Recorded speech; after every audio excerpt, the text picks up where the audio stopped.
उम्मीद करता हूँ आप सब खैरियत से होंगे।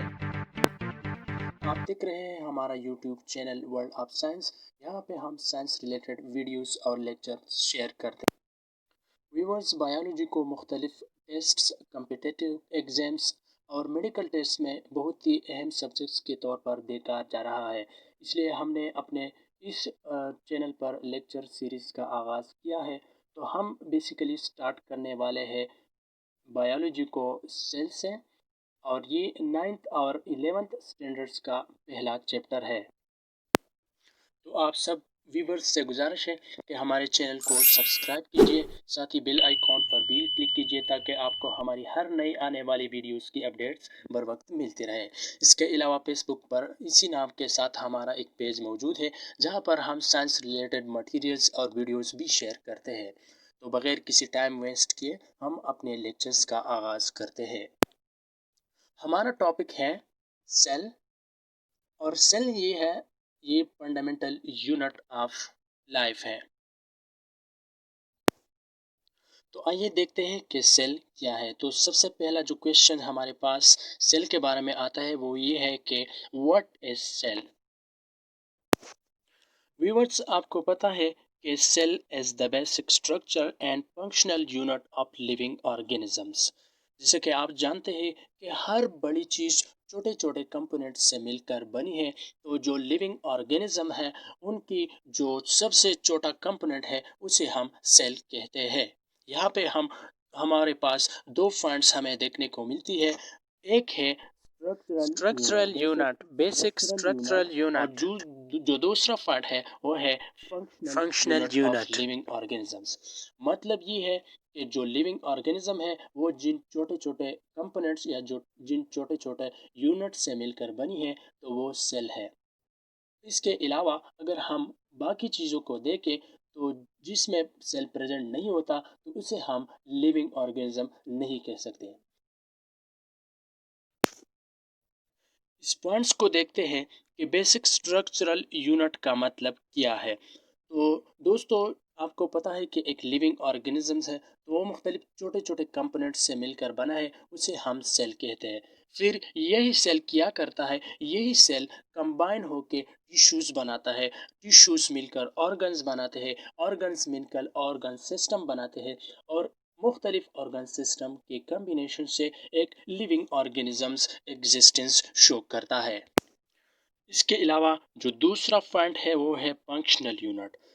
तो व्यूवर्स, जैसा कि आपको पता है कि एक ऑर्गेनिज्म मुख्तलिफ सेल से बना होता है और उन सेल्स में डिवीजन ऑफ लेबर प्रेजेंट होती है। मतलब हर सेल को एक किस्म का टास्क दिया जाता है। तो हर सेल अपनी एक्टिविटीज़ को परफॉर्म करता है, और उन्हीं सेल्स की जो एक्टिविटीज़ होती है वो एक कलेक्शन करके एक मुकम्मल बड़ा टास्क परफॉर्म कर देते हैं। तो इसी बेस पर हम कह सकते हैं कि सेल स्ट्रक्चरल यूनिट है, बेसिक स्ट्रक्चरल यूनिट है, और basic functional unit of living organisms है। तो अगर हम कंक्लूड करें तो हम ये कह सकते हैं कि सेल कंबाइन होके एक लिविंग थिंग्स को परफॉर्म करते हैं। इसके अलावा मुख्तलिफ सेल्स एक्टिविटीज़ परफॉर्म करते हैं एक लिविंग ऑर्गेनिजम्स को जिंदा रखने के लिए।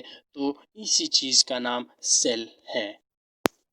अब ओके वीवर्स, आगे बढ़ते हैं। तो वीवर्स, आपने यहाँ एक पॉइंट नोट करनी है कि साइंस में हम जो भी चीज़ डिफाइन करते हैं तो उस पर रिसर्चेस होती रहती है, और उन रिसर्च के बेस पर मुख्तलिफ साइंटिस्ट फिर अपनी आइडियाज़ कलेक्ट करते हैं, अपनी आइडियाज़ प्रेजेंट करते हैं और उस चीज़ को डिफाइन करते हैं। तो इसी तरह सेल को डिफाइन करने के लिए भी एक कलेक्शन ऑफ आइडियाज़ प्रेजेंट हुई है जिसे हम सेल थ्योरी के नाम से जानते हैं। तो सेल थ्योरी बेसिकली है क्या? Cell theory is the collection of ideas, ये कलेक्शन ऑफ आइडियाज़ जो कि मुख्तलिफ साइंटिस्ट ने मुख्तलिफ पीरियड्स में प्रोड्यूस की, प्रेजेंट की सेल को डिफाइन करने के लिए। तो व्यूअर्स, यहाँ पे आपने एक बात नोट करनी है कि जो सेल का मौजूदा स्ट्रक्चर है ये इस तरह डायरेक्टली इतना डिफाइंड फॉर्म में नहीं था। तो इसके लिए मुख्तलिफ साइंसदानों ने रिसर्चेस किए हैं, और सेल के जो मौजूदा स्ट्रक्चर जो हमें आजकल दिखाई देता है तो ये प्रेजेंट किया था। तो सेल थ्योरी बेसिकली क्या कहती है, इसमें हमारे पास जो मेनली 3 पॉइंट्स हैं, हम उन पे थोड़ा सा नज़र डालेंगे। तो सबसे पहले हम आते हैं, पहले पॉइंट को डिफाइन करते हैं। तो पहला पॉइंट में सेल थ्योरी हमें ये कहता है, जो लिविंग ऑर्गेनिज्म है, तमाम लिविंग ऑर्गेनिज्म एक या एक से ज़्यादा सेल से मिलकर बने होते हैं। तो सेल का जो बेसिकली रोल है वो लिविंग ऑर्गेनिजम्स को बनाना है। अब ऐसे ऑर्गेनिजम्स जिनमें एक सेल्स प्रेजेंट होता है, यानी वो ऑर्गेनिज्म जो सिर्फ एक सेल से मिलकर बने होते हैं, तो उसे हम यूनिसेलुलर ऑर्गेनिज्म कहते हैं। और वो ऑर्गेनिज्म जो ज़्यादा सेल से मिलकर बने होते हैं, तो उसे हम मल्टी सेलुलर ऑर्गेनिज्म कहते हैं। दूसरे पॉइंट्स को डिफाइन करते हैं कि सेल के अंदर डिवीजन होती है, और ये डिवीजन सेल के ग्रोथ के लिए और सेल के रिप्रोडक्शन में मेनली रोल प्ले करते हैं। तो जो न्यू सेल होते हैं वो प्री एग्जिस्टिंग या पहले से मौजूदा सेल्स के डिवीजन के रिजल्ट में फॉर्म होती है। ये सेल थ्योरी का दूसरा पॉइंट है। सेल थ्योरी जो तीसरा पॉइंट अपना प्रेजेंट करती है वो ये है कि सेल बेसिक स्ट्रक्चर और फंक्शन यूनिट है लिविंग ऑर्गेनिज्म का या जानदारों का। और यही पॉइंट हमने पहले इंट्रोडक्टिव पार्ट में काफ़ी डिटेल के साथ पढ़ा कि सेल जो ऑर्गेनिज्म है, जिनके जो स्ट्रक्चर है, जो ऑर्गन्स है, वो बेसिकली सेल के कलेक्शन से मिलकर बने होते हैं। इसके अलावा सेल का जो फंक्शन होता है, तो वो भी इन्हीं ऑर्गेनिज्म का जो फंक्शन होता है वो इन ही सेल्स के एक एक सेल्स के मुख्तलिफ एक्टिविटीज़ या फंक्शन को परफॉर्म करने से ही रिजल्ट में आता है। अब सेल थ्योरी किस तरह पेश की गई, तो इसके थोड़ा सा टाइमलाइन पे जाते हैं, इसकी हिस्ट्री को जान लेते हैं। तो सबसे पहला जो नाम है सेल थ्योरी में वो है रॉबर्ट हॉक का, जिन्होंने सेल को डिस्कवर किया था 1665 में। तो सबसे पहला जो नाम हमारे पास मौजूद है वो है रॉबर्ट हॉक, जिन्होंने सेल को डिस्कवर किया। इसके बाद 1674 में एंटन वॉन लेवनहॉक एक और साइंटिस्ट है, उन्होंने लिविंग सेल्स को ऑब्जर्व किया था। और 1883 में रॉबर्ट ब्राउन ने मजीद सेल को डिफाइन किया और सेल में एक बहुत ही इम्पोर्टेंट स्ट्रक्चर को डिफाइन किया जो सेल के एक्टिविटीज़ को कंट्रोल करता है, जिसे हम न्यूक्लियस कहते हैं। तो न्यूक्लियस को 1883 में रॉबर्ट ब्राउन ने डिस्कवर किया था। इसके बाद सेल के स्ट्रक्चर पर मुख्तलिफ रिसर्चेज होती रही, और 1835 में फेलिक्स ड्यूजॉर्डन ने सेल के अंदर एक फ्लूइड फॉर्म में एक फ्लूइड को डिस्कवर किया, और उन्हीं फ्लूइड को जिसे हम आजकल प्रोटोप्लाज्म के नाम से जानते हैं। तो फेलिक्स ड्यूजॉर्डन ने उनको डिस्कवर किया था, लेकिन उस वक्त उनको प्रोटोप्लाज्म का नाम उसने नहीं दिया था। इसके बाद 1838 में एक और साइंटिस्ट है जिसे हम मेथियस श्लाइडन के नाम से जानते हैं। उन्होंने प्लांट्स में लिविंग सेल्स को डिस्कवर किया, और उन्होंने ये प्रपोज किया कि जो प्लांट्स है वो सेल से बने हैं। फिर 1939 में एक और साइंटिस्ट जेई फर्केंजे ने जो फ्लूइड प्रेजेंट होता है सेल के अंदर, उनको एक खास नाम दिया प्रोटोप्लाज्म का। तो 1835 में फेलिक्स ड्यूजॉर्डन ने जो फ्लूइड कंटेंट सेल के अंदर डिस्कवर किया था, उनको 1839 में जेई फर्केंजे ने प्रोटोप्लाज्म का नाम दे दिया। फिर एक और साइंटिस्ट आया, थियोडोर श्वान। 1839 में उन्होंने एनिमल्स के अंदर सेल को डिस्कवर किया था। तो श्लाइडन जो है, इन्होंने प्लांट्स के अंदर सेल को प्रपोज किया था कि प्लांट्स के अंदर सेल मौजूद है। और इसके बाद 1839 में थियोडोर श्वान ने एनिमल्स के अंदर सेल को डिस्कवर किया। इसके बाद 1845 में कार्ल हेंच ब्राउन ने सेल को इस तरह डिफाइन किया कि ये बेसिक यूनिट ऑफ लाइफ है। मतलब लाइफ जो फॉर्म होती है, लिविंग ऑर्गेनिजम्स जो फॉर्म होते हैं, वो बेसिकली सेल ही के बदौलत है। फिर 1855 में एक अहम साइंटिस्ट रोडोल्फ वेचो ने ये डिस्कवर किया था, ये प्रपोज किया कि सेल प्री एग्जिस्टिंग या पहले से मौजूदा सेल्स से के डिवीजन के रिजल्ट में वजूद में आते हैं। तो जो मेनली 3 पॉइंट्स सेल थ्योरी में हम नोट करते हैं वो थियोडर श्वान का, श्लाइडन का, इसके अलावा कार्ल हेनरिच का और रोडोल्फ विर्चो का के जो न्यू सेल है वो प्री एग्जिस्टिंग सेल्स के रिजल्ट में आते हैं। तो सेल थ्योरी को डिफाइन करने के लिए इन्हीं साइंटिस्ट ने वर्क किया था और इसी बेस पर एक थ्योरी वजूद में आई जिसे हम आजकल सेल थ्योरी का नाम से जानते हैं, जो हमें सेल के स्ट्रक्चर को और इनके फंक्शन को डिफाइन करने में हेल्प करती है। पहले ही पार्ट में हमने पढ़ लिया कि ऑर्गेनिजम्स सेल से बने होते हैं और इन तमाम ऑर्गेनिजम्स का सेल एक बेसिक यूनिट है। ये ऑर्गेनिज्म के स्ट्रक्चर को फॉर्म करता है और ऑर्गेनिज्म के अंदर जो मुख्तलिफ एक्टिविटीज़ होती है वो सेल ही की बदौलत होती है। तो नंबर की बेस पर, सेल के नंबर की बेस पर हम ऑर्गेनिज्म को ग्रुप्स में डिवाइड करते हैं। एक है यूनिसेलुलर ऑर्गेनिज्म और दूसरा ग्रुप हम नेक्स्ट पार्ट में डिस्कस करेंगे। यहाँ यूनि का मतलब एक है और सेलुलर सेल को प्रेजेंट करता है। तो यूनिसेलुलर ऑर्गेनिज्म वो ऑर्गेनिज्म है जो ओनली एक सेल से बने होते हैं।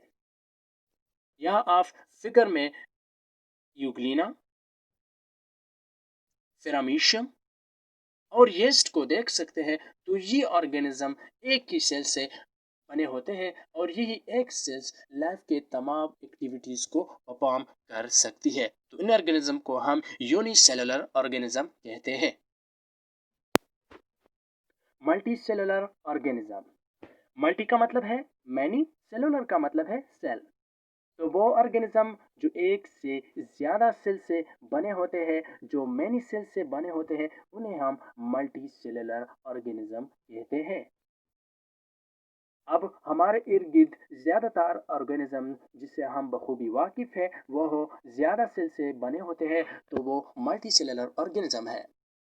जो मेजर ग्रुप्स है मल्टी सेलुलर ऑर्गेनिज्म के वो है प्लांट्स, एनिमल्स और फंजाई।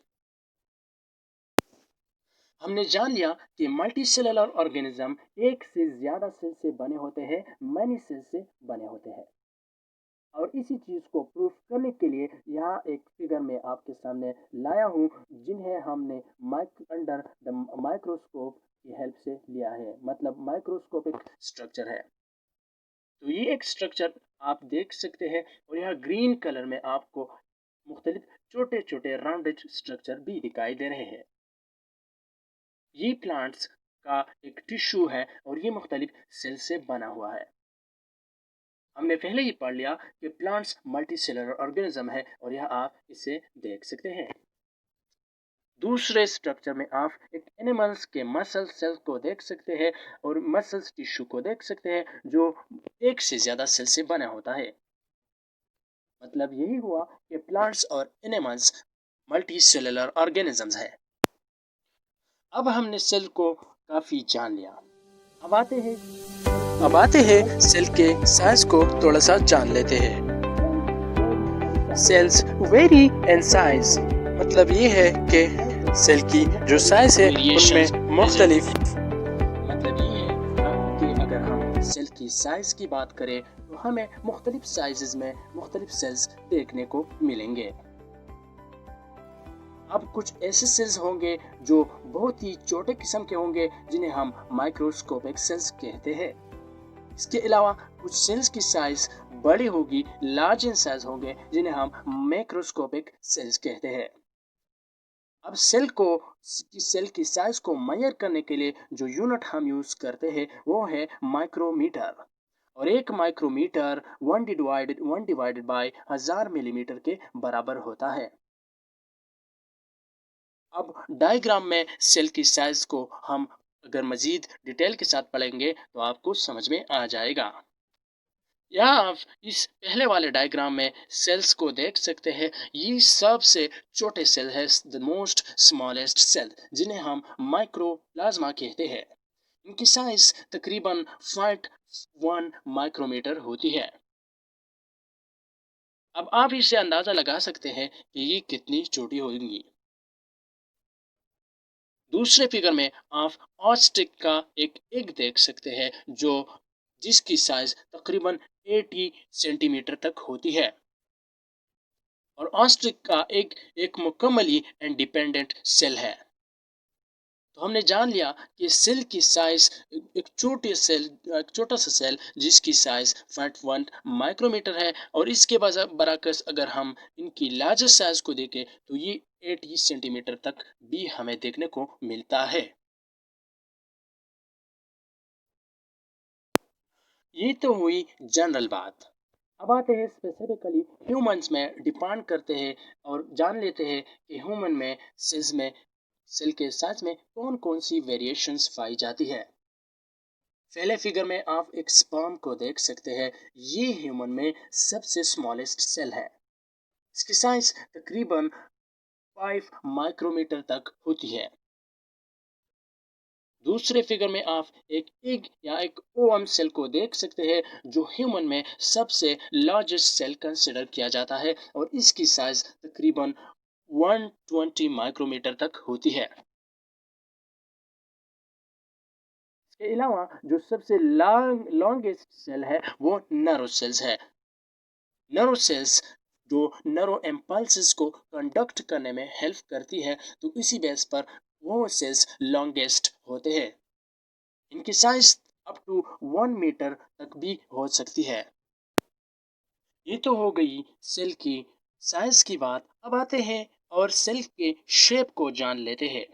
तो बिल्कुल साइज की तरह सेल का शेप भी वेरी करता है और इनमें मुख्तलिफ किस्म की वेरिएशंस प्रेजेंट होती है।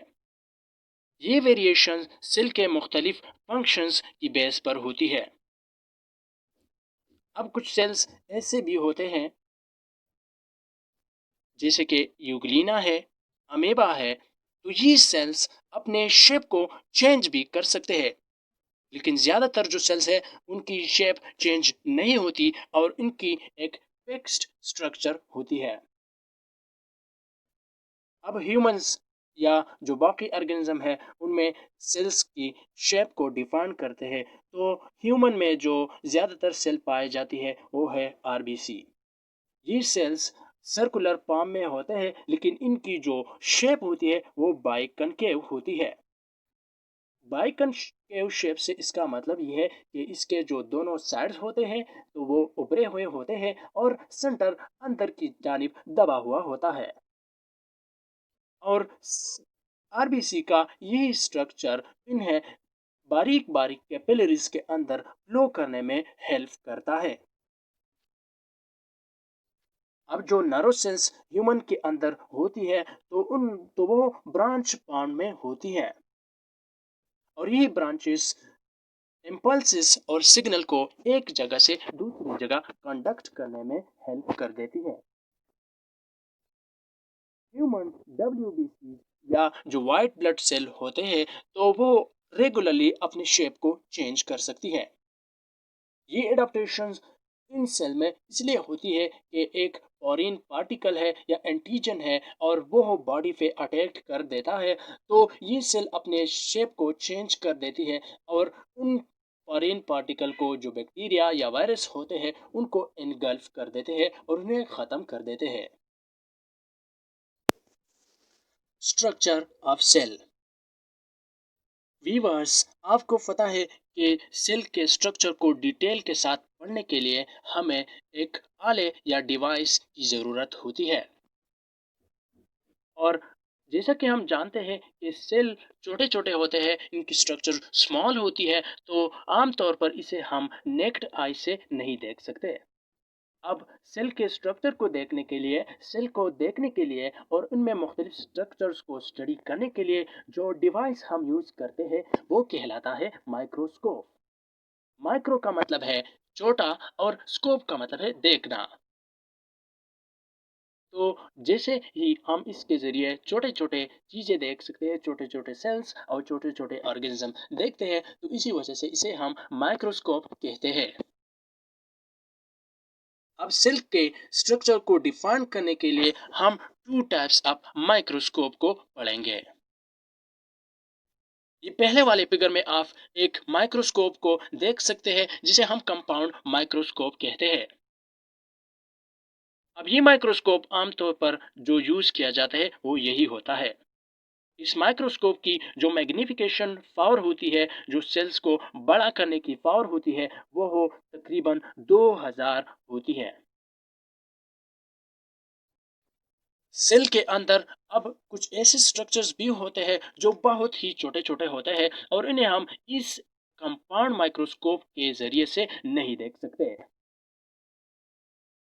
उस स्ट्रक्चर को देखने के लिए हमें एक मुकम्मल पावरफुल माइक्रोस्कोप की ज़रूरत होती है, जिसे हम इलेक्ट्रॉन माइक्रोस्कोप कहते हैं। अब इसकी जो मैग्निफिकेशन होती है वो 5 लाख से भी ज़्यादा होती है। तो इससे आप अंदाज़ा लगा सकते हैं कि सेल के अंदर जो छोटे-छोटे स्ट्रक्चर होते हैं, ये इसको किस तरह से इज़िली दिखाएगा। अब जो आम तौर पर स्ट्रक्चर्स होते हैं सेल के अंदर, तो उसे देखने के लिए हम क्या करते हैं, हम उसके लिए कंपाउंड माइक्रोस्कोप कह सकते हैं। उसके लिए हम जो माइक्रोस्कोप यूज करते हैं वो है कंपाउंड माइक्रोस्कोप। लेकिन सेल के अंदर कुछ इस तरह की स्ट्रक्चर्स भी होती है जिन्हें हम इस माइक्रोस्कोप के जरिए से नहीं देख सकते। उसे देखने के लिए हमें एक और माइक्रोस्कोप यूज करना होगा, वो है इलेक्ट्रॉन माइक्रोस्कोप। अब इलेक्ट्रॉन माइक्रोस्कोप हमें बहुत से छोटे छोटे स्ट्रक्चर्स को दिखाता है और सेल के जो बेसिकली बहुत ही इम्पोर्टेंट कंपोनेंट्स होते हैं, स्ट्रक्चर होते हैं, उनको हमें दिखाता है। और सेल की इस तरह के स्ट्रक्चर को डिफाइन करते हुए जो स्ट्रक्चर हमें दिखाई दे रहे हैं, वो हम उसे अल्ट्रा स्ट्रक्चर ऑफ सेल उसे कहते हैं। हमने बात की कि माइक्रोस्कोप के जरिए हम सेल के अंदर मुख्तलिफ स्ट्रक्चर्स को स्टडी करते हैं। तो थोड़ा सा जान लेते हैं कि सेल के अंदर बेसिकली वो स्ट्रक्चर होते क्या है। यहाँ फिगर में आप एक एनिमल के सेल को देख सकते हैं। एनिमल सेल में जो इम्पोर्टेंट स्ट्रक्चर है वो यहाँ लिस्टेड है। तो सबसे पहला जो स्ट्रक्चर है वो है न्यूक्लियस। यहाँ ये ब्लू कलर में आप एक स्ट्रक्चर को देख सकते हैं, ये है न्यूक्लियस।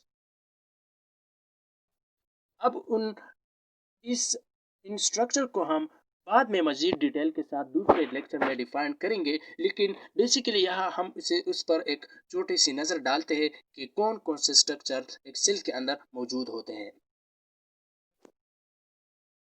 दूसरा जो स्ट्रक्चर है वो है गाल्जी बॉडी।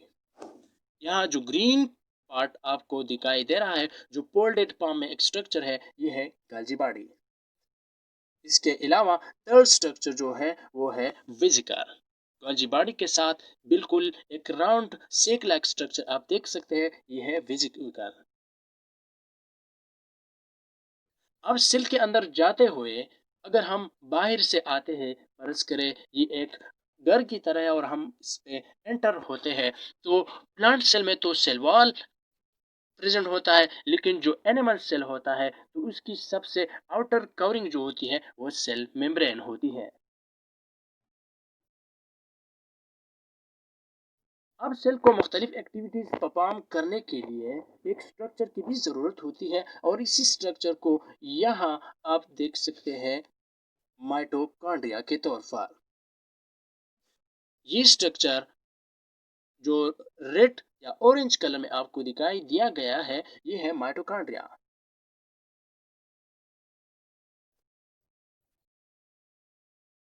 जो अदर इम्पोर्टेंट स्ट्रक्चर है वो है साइटोस्केलेटन। साइटोस्केलेटन एक फाइब्रस लाइक स्ट्रक्चर होती है जो सेल के अंदर ऑर्गेनिल्स को एक्सटेंड कर देती है और उन्हें एक जगह मखसूस रखने में हेल्प करती है। सेल के अंदर लाइसोसोम प्रेजेंट होता है और ये जो फॉरेन पार्टिकल्स की एंट्री होती है, तो उन पार्टिकल्स को ये इंगल्फ कर देती है और सेल को उनकी डैमेज से बचाती है। इसके अलावा लाइसोसोम मुख्तलिफ किस्म के डाइजेशन में भी हेल्प करता है। इन स्ट्रक्चर्स के अलावा सेल में एक फ्लूइड लाइक मास प्रेजेंट होता है और उन फ्लूइड लाइक मास को हम साइटोप्लाज्म कहते हैं। बीमारी के साथ आप फोल्डेड फॉर्म में ब्लू कलर्स को चैनल लाइक स्ट्रक्चर्स को भी देख सकते हैं, जिसे हम एंडोप्लाज्मिक रेटिकुलम कहते हैं। अब वो एंडोप्लाज्मिक रेटिकुलम जिन पर राइबोसोम प्रेजेंट होते हैं उन्हें हम स्मूथ रफ एंडोप्लाज्मिक रेटिकुलम कहते हैं, और जिन एंडोप्लाज्मिक रेटिकुलम पर कोई भी राइबोसोम प्रेजेंट नहीं होता तो वो स्मूथ एंडोप्लाज्मिक रेटिकुलम कहलाते हैं।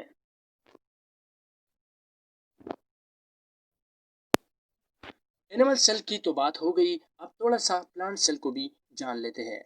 तो प्लांट सेल में जो सबसे आउटर कवरिंग होता है वो होता है सेल वॉल। ये येलो कलर में आपको एक स्ट्रक्चर दिखाई देता है जो रिजिड फॉर्म में होता है, जो प्लांट्स को प्रोटेक्शन प्रोवाइड करता है, प्लांट्स के शेप को मेंटेन कर देता है और प्लांट्स को फ्लेक्सिबिलिटी भी प्रोवाइड करता है, वो है सेल वॉल। अब अगर हम सेल वॉल से थोड़ा सा अंदर जाए तो यहाँ पे एक मेम्ब्रेन प्रेजेंट होगा जिन्हें हम प्लाज्मा मेम्ब्रेन या सेल मेम्ब्रेन कहते हैं। इसके अलावा बिल्कुल एनिमल सेल की तरह यहाँ सेल को के फंक्शंस को कंट्रोल करने के लिए भी एक स्ट्रक्चर होता है जिसे हम न्यूक्लियस कहते हैं। बिल्कुल माइटोकॉन्ड्रिया और गाल्जी बॉडीज भी यहाँ प्रेजेंट होते हैं। एनिमल सेल में हमने एक सेक लाइक स्ट्रक्चर को पढ़ा था जो छोटे छोटे होते हैं और ज़्यादा नंबर में होते हैं, लेकिन प्लांट्स में सेल में ये सेक लाइक स्ट्रक्चर जिसे हम वेक्यूल कहते हैं, ये सेंटर में मौजूद होता है और इनकी स्ट्रक्चर बड़ी होती है। यहाँ पे भी हमारे पास स्मूथ और रफ एंडोप्लाज्मिक रेटिकुलम प्रेजेंट होते हैं।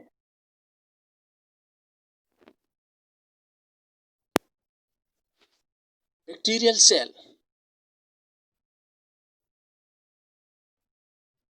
एनिमल और प्लांट सेल्स की बात हमने की। अब माइक्रो ऑर्गेनिज्म में जो एक ऑर्गेनिज्म हमें देखने को मिलता है वो होता है बैक्टीरियल सेल।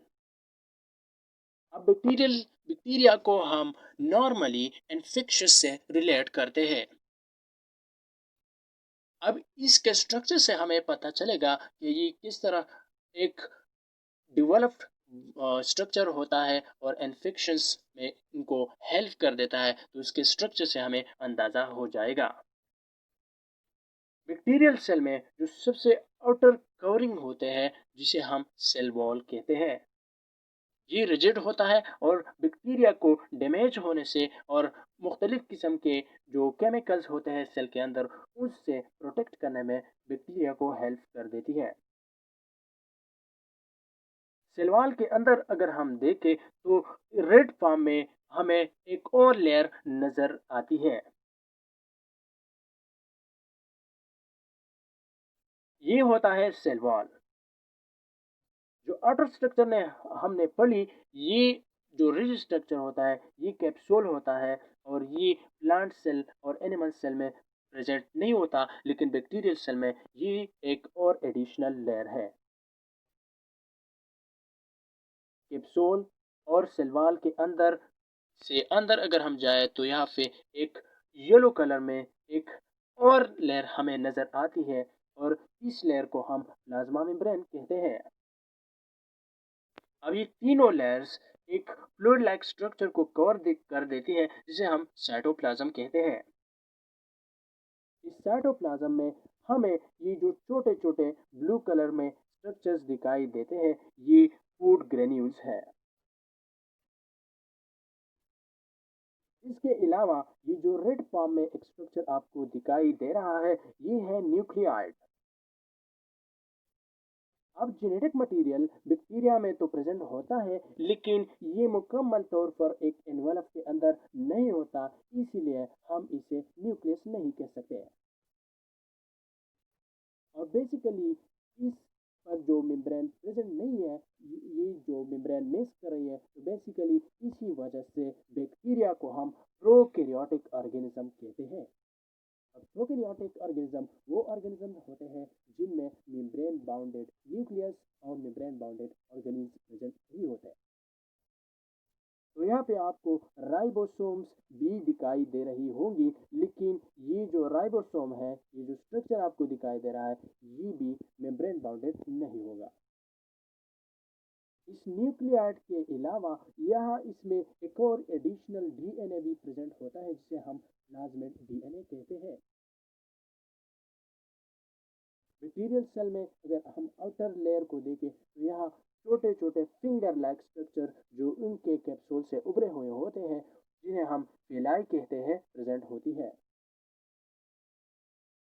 इसके अलावा ये जो ब्लू कलर में एक टेल लाइक स्ट्रक्चर आपको दिखाई दे रहा है, ये भी बैक्टीरिया में प्रेजेंट होता है और इसे फ्लैजेला कहते हैं। ये फ्लैजेला बैक्टीरिया को एक जगह से दूसरी जगह मूवमेंट करने में हेल्प कर देता है। वीवर्स, हमारा आज का लेक्चर यहाँ पे ख़त्म हुआ जाता है। उम्मीद करते हैं इस लेक्चर में आपको बहुत कुछ सीखने को मिला होगा। नेक्स्ट लेक्चर में हम सेल के मजीद स्ट्रक्चर को और उनके अंदर जो ऑर्गेनिल्स प्रेजेंट होते हैं उनको डिटेल के साथ पढ़ेंगे। तो आप सबसे गुजारिश है कि हमारे चैनल को सब्सक्राइब कीजिए, बेल आइकॉन को क्लिक कीजिए और हमारे को शेयर कीजिए। आप सब दोस्तों का बहुत शुक्रिया। अपना बहुत सारा ख्याल रखिएगा। अल्लाह हाफिज़।